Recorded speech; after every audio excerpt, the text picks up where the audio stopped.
이 자리에 오신 성도 여러분께 주님의 평안이 함께 하시기를 빕니다. 날이 많이 추우시죠? 건강하시기를 빕니다.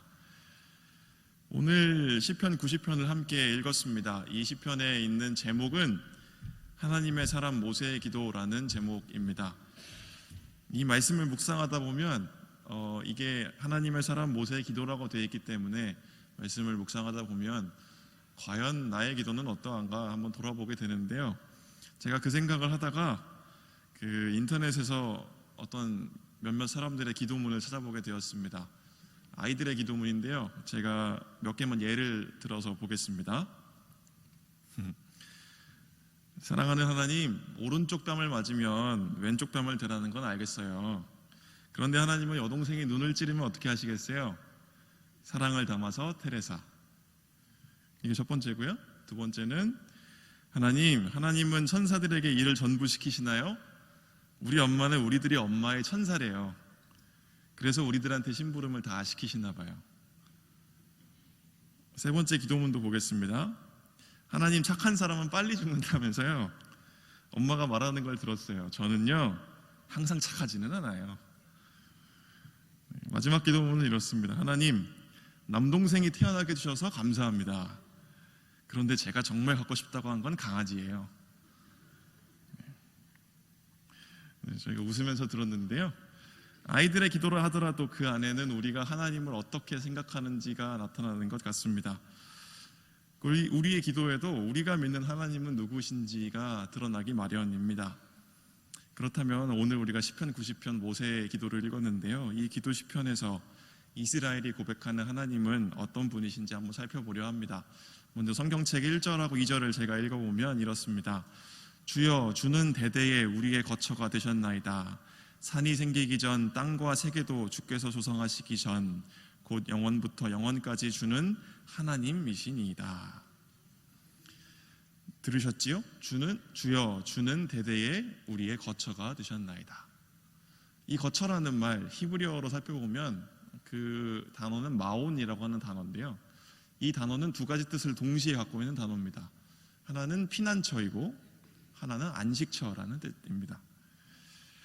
하나님의 백성 이스라엘은 아브라함과 이삭과 야곱으로 이어지는 그 족장 시대로부터 출애굽과 광야 시기를 거쳐서 사사시대와 왕정 시기에 이르기까지 많은 변화와 사건 속에서 자신들의 삶을 이어왔습니다. 그러나 이스라엘의 민족적인 정체성, 역사적인 정체성이라고 할까요? 우리들은 어떤 백성인가? 라고 생각할 때 이스라엘 사람들은 항상 생각했던 것이 바로 출애굽의 경험이었습니다. 수많은 세대가 지난다 할지라도 우리의 하나님은 누구신가? 우리가 애굽을 탈출해서 가나안으로 향해 광야길을 걸어갈 때 그 광야길에 도사리고 있던 위협으로부터 우리를 지켜주셨던 하나님, 그 하나님의 보호를 받았던 백성, 그들이 바로 우리 자신이다라고 이스라엘 백성들은 생각했던 겁니다. 이스라엘의 하나님은 그 광야길의 위험으로부터 피난처가 되어주시고 그분 안에 있을 때 그 백성이 평안을 얻는 안식처이신 분, 바로 그분이 이스라엘의 하나님이었던 겁니다. 2절에 보시면 세상을 만드시기 전부터 영원히 주는 하나님이십니다 라고 고백하는데요. 이 고백은 1절의 신앙 고백, 주는 대대에 우리의 거처가 되어주셨다 라고 하는 이 신앙 고백을 더욱 견고하게 만들고 있습니다.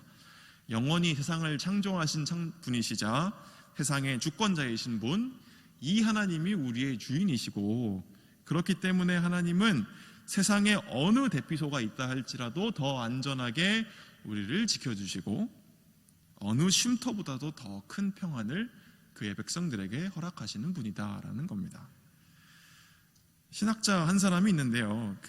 이 신학자는 하나님을 우리의 존재의 근거다라고 표현을 하는데요. 말이 어렵죠? 이게 무슨 말일까요? 우리의 삶의 터전이 하나님의 품 안에 있다라는 겁니다. 우리의 생명을 지으시고 새로운 생명을 주시며 복된 삶 가운데로 인도하시는 분이 바로 하나님이시라는 겁니다. 그래서 시편 90편 1, 2절의 말씀은 이러한 하나님께서 바로 우리 삶의 터전이시다라고 노래하고 있습니다. 그래서 이 구절들은 읽으면 읽을수록 우리에게 따스한 느낌을 주기도 하고 우리가 정말 단단하게 보호받는 느낌을 주기도 합니다. 그런데 하나님이 우리의 거처이시며 삶의 터전이라는 이 말씀이 그렇게 좋을 수가 없는데요. 그러다가 이 시편 기자의 시선을 따라가다 보면 이렇게 하나님을 바라보다가 갑자기 사람에게로 향하는데요. 그 내용이 3, 4절입니다. 3, 4절 제가 다시 읽으면 주께서 사람을 티끌로 돌아가게 하시고 말씀하시기를 너희 인생들은 돌아가라 하셨사오니 주의 목전에는 천년이 지나간 어제 같으며 밤의 한 경점 같을 뿐이니이다. 그리고 5절과 6절을 이렇게 말하고 있죠. 주께서 저희를 홍수처럼 쓸어 가신다. 저희는 잠깐 자는 것 같습니다. 우리는 아침에 돋는 풀 같습니다. 풀은 아침에 꽃이 피어 자라다가 저녁에는 벤바 되어 마릅니다. 이렇게 이야기하고 있습니다.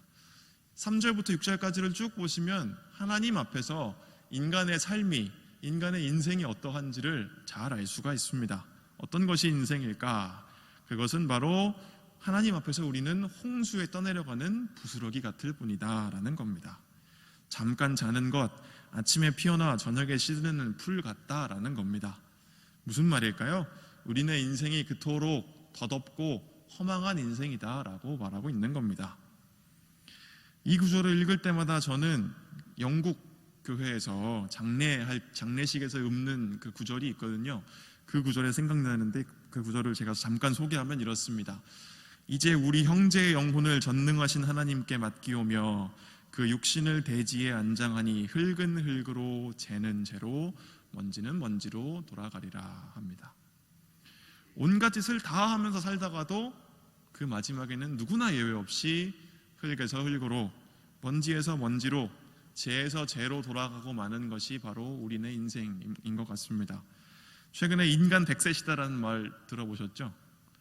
그런 말을 공공연히 쓰고 있는데요. 축복받았는지 모르겠는데 제 또래는 장수하면 120살까지 살 수 있다고 하더라고요. 과연 축복일지. 우리가 안정적이고 평안하게 살 수 있는 날을 우리가 계산할 수 있으면 참 좋을 것 같습니다. 그런데 우리가 평안하게 살 수 있다고 한다면 아무리 인간 100세 시대라고 하더라도 우리가 아무리 그 가운데 잘 지낸다 할지라도 길어봤자 4, 50년일까요? 우리가 뭐 학교 갔다가 직장 가서 정신없이 살다가 터전 잡고 그리고 빚 갚고 이러고 내 집 마련하고 이러고 4, 50년 편안히 살 수 있을까요? 그런 생각을 해봅니다. 한 달만 잘 살아도 너무 좋다. 최대한 노력하면 얼마나 살 수 있을지 좀 재보게 되는 것이 우리의 인생인데요.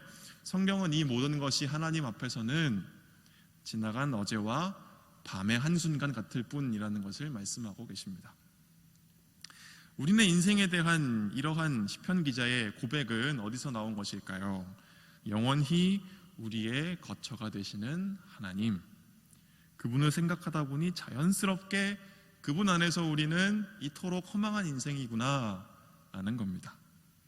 사랑하는 성도 여러분, 우리가 주변에서 살다 보면 자기 자신을 타인보다 높이고 사실 그 생각하는 것, 행동하는 것 가운데에는 나밖에 모르고 사는 사람들이 참 많다는 것을 우리는 알고 또 우리는 보고 만나고 경험하게 됩니다. 차별을 일삼는 사람들도 있고 힘을 가지고 힘이 없는 사람을 억압하는 사람들도 있고 그렇습니다. 인종과 종교의 차이를 이유로 학대하기도 하고 또 타인을 섬기는 자리를 타인을 지배하는 자리라 착각하기도 하고 또 권위와 묵종을 요구하면서 하나님의 이름으로 사람들을 괴롭게 하는 사람들도 있고 다른 사람을 자신의 부를 늘리기 위한 장작더미로 여기고 그들의 삶을 태워버리는 사람들도 있고 그리고 그 가운데에는 어느 정도 나의 모습도 겹쳐 보이기 마련입니다. 이러한 인간이 어떻게 하면 겸손하겠으며 어떻게 하면 그 악행을 그리고 우리 마음 가운데 있는 이 욕망을 떨쳐버릴 수 있을까요? 어떤 신학자가 이렇게 얘기를 했는데요. 하나님은 영원히 하나님이시고 인간은 그저 인간일 뿐이다 라고 하는데요.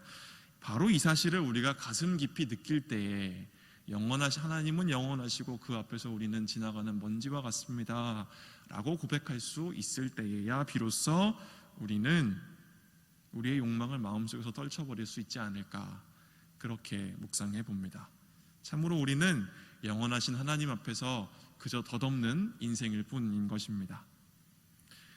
그런데 시편 기자의 인식은 단순히 우리의 삶이 이렇게 덧없고 유한합니다 라고 고백하는 데서 그치지 않습니다.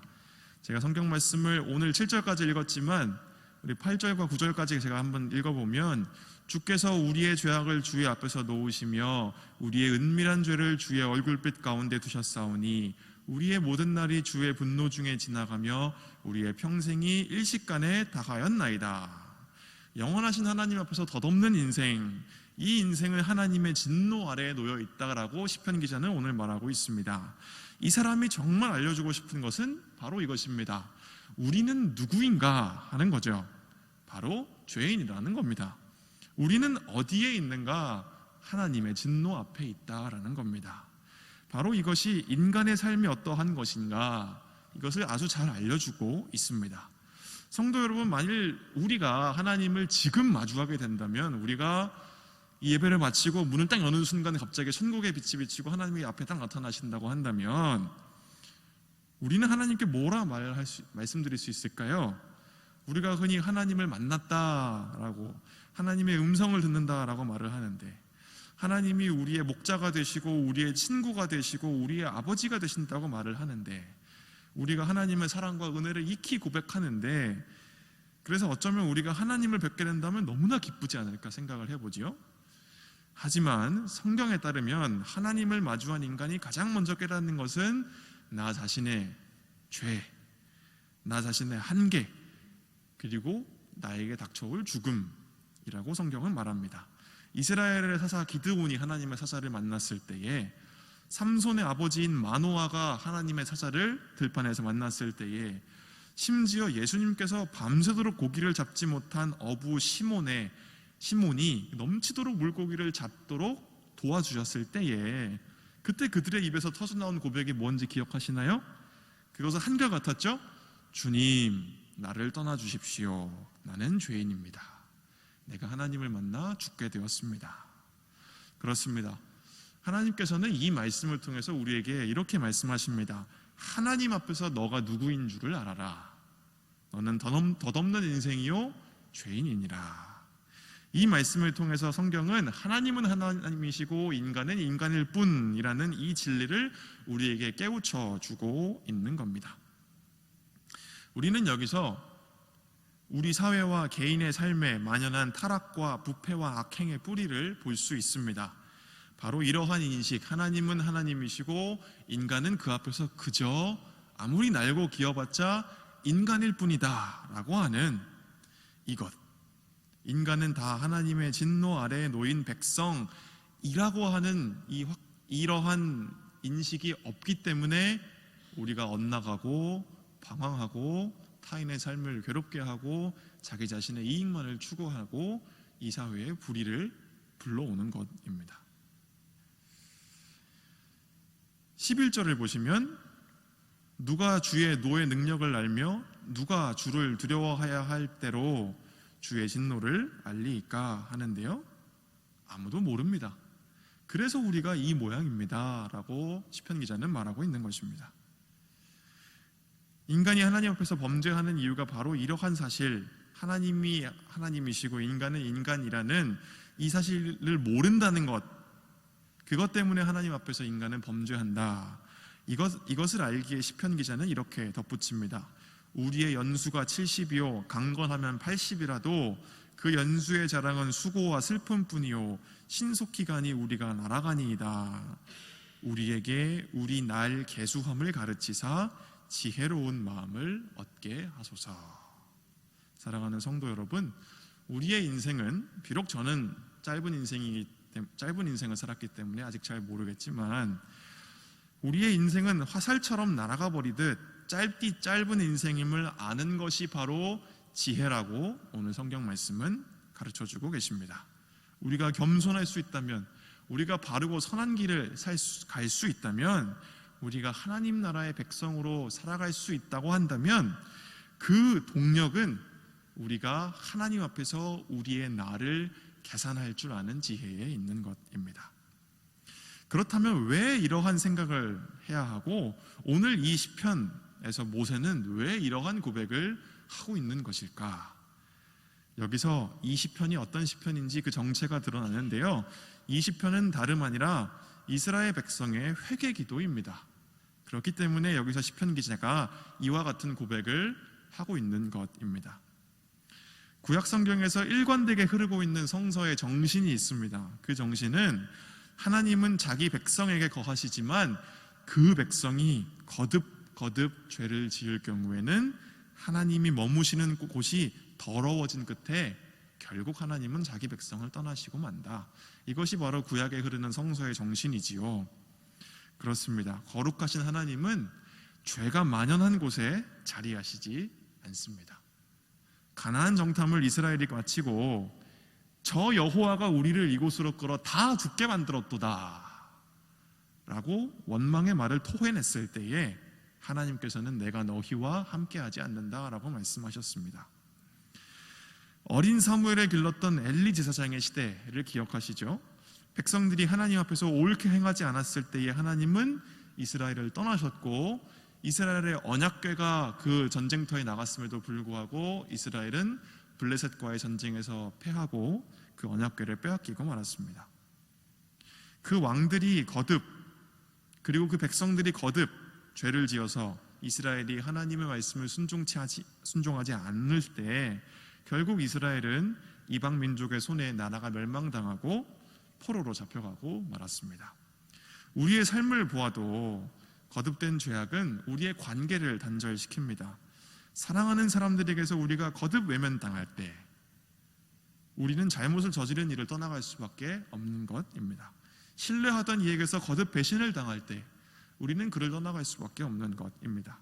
인간도 이런데 하물며 인자와 자비가 풍성하신 하나님이 떠나가실 정도라면 그 백성의 죄악은 얼마나 심한 것이겠습니까? 그래서 오늘 시편 기자는 후반부에 이렇게 외칩니다. 주여 여호와여 돌아오소서. 언제까지니까 주의 종들을 불쌍히 여기소서.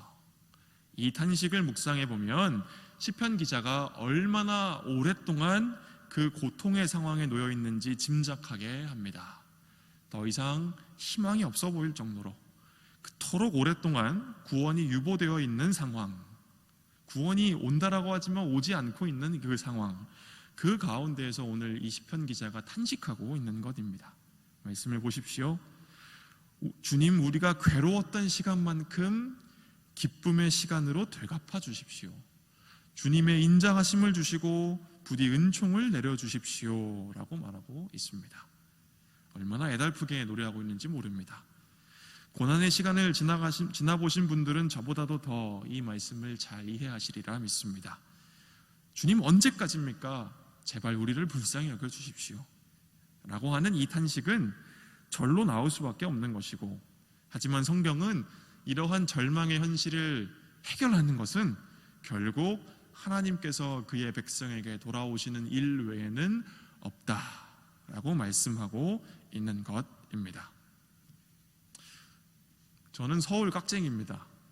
서울에서 태어나서 서울에서 자랐는데요, 학교를 다니느라 대학교, 대학원을 7년을 서울로 다녔습니다. 지하철로 통학을 했어요. 서울 지하철은 9호선까지 요즘 있는데 저는 3호선을 타고 다녔습니다. 3호선에서 타서 아침마다 학교 갈 때는 5호선으로 갈아타고 그리고 이제 학교에 도착합니다. 1, 2, 3, 4, 5, 6, 7, 8, 9호선이 있잖아요. 농담을 조금 섞으면 그 지하철은 어떻게 순서를 매겼을까? 제일 낡고 더럽고 냄새나는 순서대로 순서를 매기지 않았나 싶은데요. 그래서 저는 3호선이잖아요. 세 번째로 서울에서 냄새나고 더럽고 사람이 많은 지하철입니다.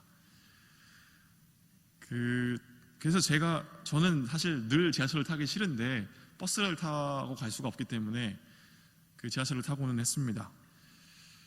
근데 이제 지하철을 타고 싶지 않아요, 서울에서. 왜 그러냐 하면 단순히 낡고 냄새나고 그래서 지하철을 타기 싫은 게 아니고요. 사실 잘 보면 서울에서 지하철처럼 사람들이 얼마나 몰상식하고 불친절한지 알 수 있는 곳이 없기 때문에 저는 지하철을 타기 싫어했습니다. 툭툭 치고 가죠. 조금만 불편하면 인상 쓰죠. 서로 언성 높이고 싸우죠. 절대 양보하지 않죠. 희한한 거는 서로가 서로 때문에 되게 불편해하거든요. 근데 이제 그렇게 불편하면 제가 생각할 때는 그 불편하게 내가 불편해지기 전에 먼저 말할 수 있잖아요. 좀 지나가겠다. 좀 자리 좀 비켜달라. 내가 좀 힘드니까 좀 도와달라. 이렇게 얘기를 할 수 있을 텐데 실례하겠습니다. 지나가겠습니다. 감사합니다. 죄송합니다. 이 네 마디면 모든 게 다 해결될 것 같은데 절대 그런 말을 하지 않는 곳이 서울의 지하철이었습니다. 서로 간의 존중과 친절과 배려가 사라지지 않았나라고 하는 모습을 가장 잘 생각하게 만드는 곳이 바로 지하철이었던 것 같습니다. 이뿐만 아니라 우리의 일상과 사회의 터전이 흔들리고 있다는 것을 오늘 우리는 경험하고 있습니다. 사회의 지도층은 부패하고 평범한 시민들은 희생당하고 교회의 신뢰도는 떨어지고 하나님을 향한 불신은 사람들 가운데서 늘어만 가고 나라는 안팎으로 흔들리고 우리 개인의 삶은 그 가운데에서 짓눌리고 있습니다. 그렇다면 이 모든 일의 근원이 어디에 있을까요? 바로 이 사회에 누적된 불의, 우리의 이 땅의 교회에 누적된 불순종, 이것을 우리는 기억하게 됩니다. 하나님이 우리를 떠나신 건가? 라고 생각할 수도 있겠습니다. 그렇지만 언제나 반전은 있는 법입니다. 우리가 절망의 시간을 지난다 해도 절망의 시간을 지나는 우리는 성경을 통해서 우리의 나를, 우리의 연수를 계수하는 지혜를 얻게 됩니다. 하나님 앞에서 덧없고 죄인인 것이 바로 우리의 인생이라는 것을 깨닫습니다. 이때 우리가 정말 하나님 앞에서 덧없고 우리가 하나님 앞에서 참으로 죄인이라는 것을 깨달을 때에 우리는 이렇게 부르짖습니다. 여호와여 돌아오소서. 주의 종들을 불쌍히 여기소서. 오늘 우리가 밟아 나가야 할 길이 있다면 그것은 복된 길이겠지만 또한 그 길은 바로 평생 하나님 앞에서 우리 자신을 가다듬고 회개하는 길일 것입니다. 그리고 그러한 길은 바로 이러한 탄식, 여호와여 돌아오소서. 바로 이 탄식에서 시작됩니다. 신앙을 바로 세우고 절망 속에서 인내하고 이 땅의 공의를 강같이 흐르게 하는 역사적인 사건이 시작되는 계기가 있다면 바로 오늘 시편 90편에 나오는 이러한 탄식을 우리가 똑같이 외치게 될 때일 것입니다. 우리가 오늘의 대한민국 사회를 살아가면서 시작해야 할 일은 바로 이러한 탄식인 것입니다. 그렇다면 우리의 인생은 이 탄식에서 그치느냐? 그렇지 않습니다. 오늘 말씀은 17절까지에 있습니다. 주 우리 하나님의 은총을 우리에게 임하게 하사 우리 손의 행사를 우리에게 견고케 하소서. 우리 손의 행사를 견고케 하소서라는 말씀으로 끝나는데요, 이 시편은 참으로 놀랍게도 숨겨져 있는 한 절이 더 있습니다. 그 절이 무엇이냐 하면요, 그 숨겨진 마지막 절은 바로 오늘 시편의 1절 말씀입니다. 이 1절 말씀은 이 기도 시편의 도입부이자 결론부입니다. 우리가 덧없는 인생이요 주님이 주시는 지혜에 따르면 우리가 죄인입니다. 우리의 죄로 주님이 떠나셨군요. 여호와여 돌아오소서. 언제까지니까 주의 종들을 불쌍히 여기소서. 주의 은총을 내리소서. 그리고 1절로 돌아가서 그러나 주여,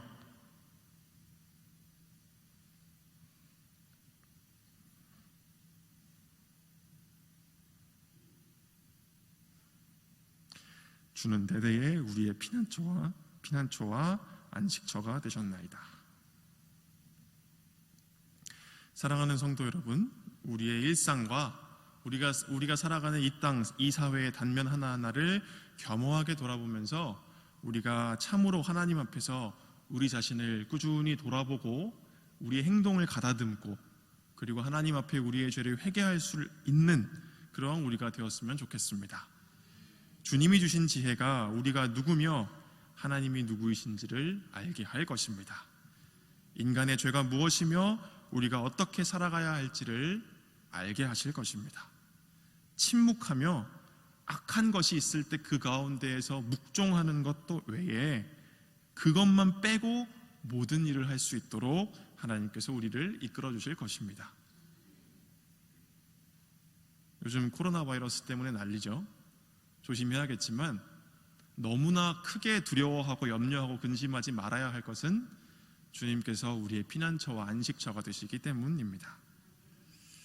이 시편 기자의 고백을 따라 기도드리며 우리의 일상과 우리가 살아가는 이 땅을 살리기 위해 일하시는 하나님 나라의 일꾼들 되시기를 주님의 이름으로 간절히 빕니다. 영국의 찬송시를 쓰는 찬송 시인이 있었습니다. 그 시인의 이름은 아이작 와츠라고 하는데요, 그 사람이 시편 90편으로 지은 노래가 있습니다. 그 노래의 가사가 무엇인지 잠깐 소개해 드릴게요. 예부터 도움이 되신 하나님, 다가올 미래의 소망이 되시고 폭풍으로부터 우리의 피난처가 되시는 분, 우리의 영원한 거처가 되시는 하나님, 우리 인생 마지막까지 우리를 지켜주소서. 우리의 영원한 거처가 되시는 하나님, 예부터 도움 되시고 내 소망 되신 주, 이 세상 풍파 중에도 늘 보호하시리.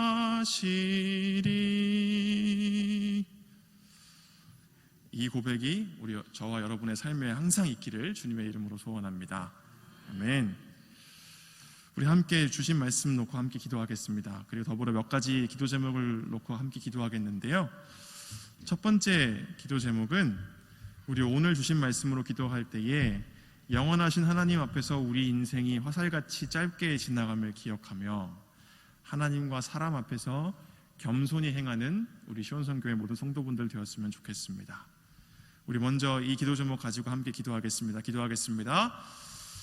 하나님 아버지, 감사합니다. 주님, 이 시간 우리가 말씀을 통하여 하나님이 어떤 분이시고 우리가 어떤 사람들인지 돌아보게 하시니 감사합니다. 아버지 하나님, 우리는 늘 교만하여 우리의 뜻대로 행하고 우리의 생각대로 말하고 우리가 원하는 대로 우리의 길을 나아가고자 합니다. 그러나 주님, 그 모든 것들이 하나님 앞에서 늘 잘못되기 마련임을 우리가 돌아보게 됩니다. 주님은 영원하시고 그 앞에서 우리 인생은 화살같이 짧게 지나간다는 것을 기억하며 우리가 늘 하나님 앞에서 겸손할 수 있도록 도와주시옵소서. 우리가 늘 사람 앞에서도 겸손할 수 있도록 도와주시옵소서. 우리의 날 개수함을 가르치사 우리가 얼마나 더덥고 짧은 인생을 살아가는 존재들인지 알게 하셔서 우리가 늘 우리의 몸가짐을 바르게 하시고 우리의 마음가짐을 늘 하나님 앞에서 가다듬게 하시고 우리의 행동거지를 바르게 하시고 우리의 옷깃을 하나님 앞에서 여미게 하시며 우리가 늘 하나님과 사람 앞에서 겸손히 행하여 늘 선을 도모할 수 있도록 허락하여 주시옵소서. 아버지 하나님,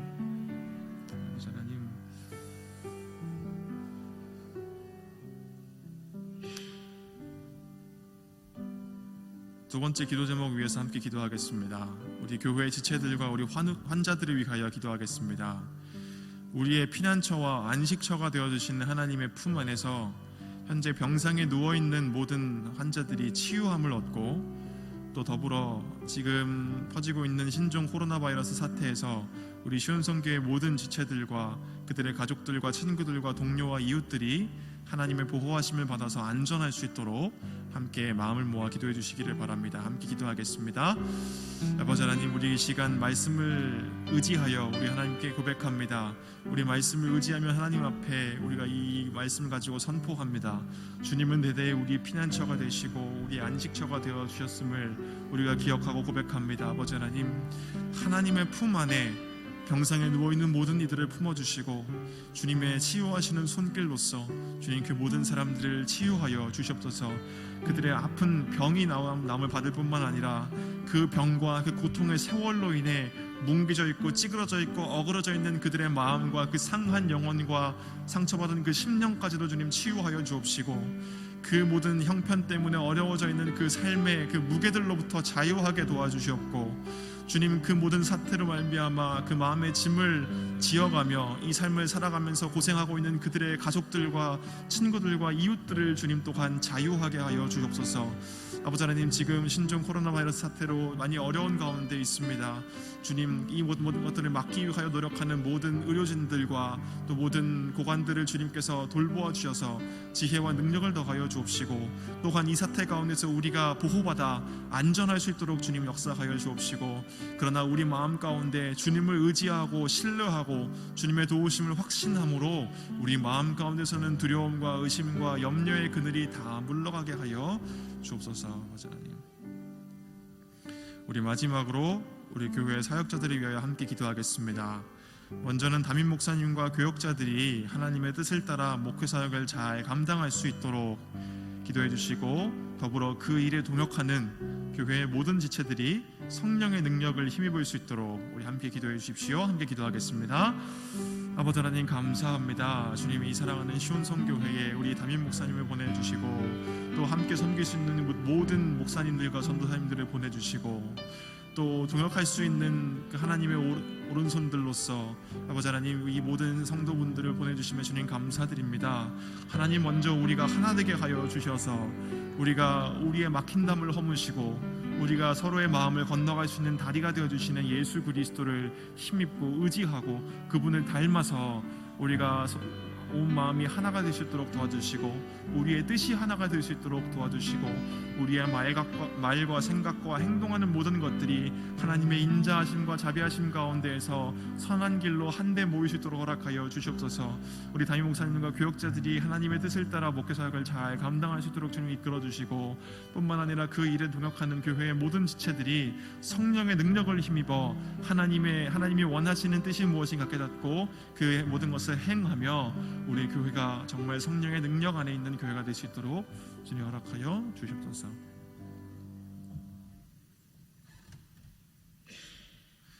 하나님, 감사합니다. 이 시간 우리가 고백하고 확신하옵는 것은 하나님은 선하시며 하나님의 인자하심은 영원하시다라는 것입니다. 아버지 하나님, 주님은 인자하시고 자비하시고 오래 참으시고 그 선하심이 우리 대대에 영원하신 분이시오니, 아버지 하나님, 우리가 하나님 앞에서 우리 자신을 돌아볼 때에 주님, 우리의 죄에서 우리를 돌이켜 주시고 우리가 앉아있는 이 어두운 그 세력으로부터 자유함을 받게 하여 주옵시고, 우리가 우리 마음 가운데 있는 이 이기적이고 나만 생각하는 이 그늘로부터 우리가 참된 사랑의 빛으로 돌아설 수 있도록 주님, 우리의 길을 이끌어 주시옵소서. 주님, 세상에 있는 모든 사람들, 사회에 있는 모든 사람들, 하나님을 알지 못하는 이 사회의 백성들이 다 각기 제 갈 길로 행하고 우리는 잘못한 것 하나 없다라고 외칠 때에 우리는 누가 뭐라 하지 않아도 하나님 앞에서 우리의 가슴을 치며 탄식할 줄 아는 여호와의 겸손한 백성 되게 하여 주시옵소서. 하나님 앞에서 우리는 늘 겸손하고, 하나님 앞에서 하나님은 하나님이시고 우리는 아무리 날고 기어봤자 인간일 뿐이라는 것을 덧없는 인생임을 기억할 때, 그때 우리 마음 가운데에는 주눅드는 것이 있는 것이 아니라 겸손함에서 오는 그런 흐뭇함과 따뜻함이 나올 수 있도록 허락하여 주시옵소서. 아버지 하나님, 우리의 피난처와 안식처가 되어주시는 하나님을 의지하며 기도하오니 병상에 있는 모든 사람들을 그 품 안에 품어주셔서 그 병의 나음을 허락하여 주시옵고, 그 환자들과 그들의 가족들이 그 병과 그 모든 증세로 인해, 그 모든 형편으로 인해 그 지고 있는 그 마음의 모든 짐으로부터 자유할 수 있도록 주님 허락하여 주시옵소서. 또한 이 신종 코로나 바이러스 사태에서 우리 시온성교회의 모든 교우들이 하나님의 보호하심을 받아 안전할 수 있도록 주님 허락하여 주시옵소서. 아버지 하나님, 우리 가운데에 하나님과 또 이 교회를 섬길 수 있도록 모든 사역자들을 보내주심에 감사드립니다.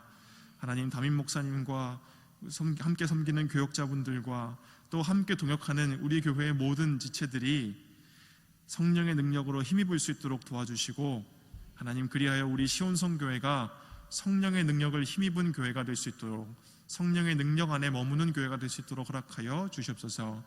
주님, 우리 말씀 기억합니다. 슬퍼하지 말지니 여호와를 기뻐함이 너희의 힘이니라.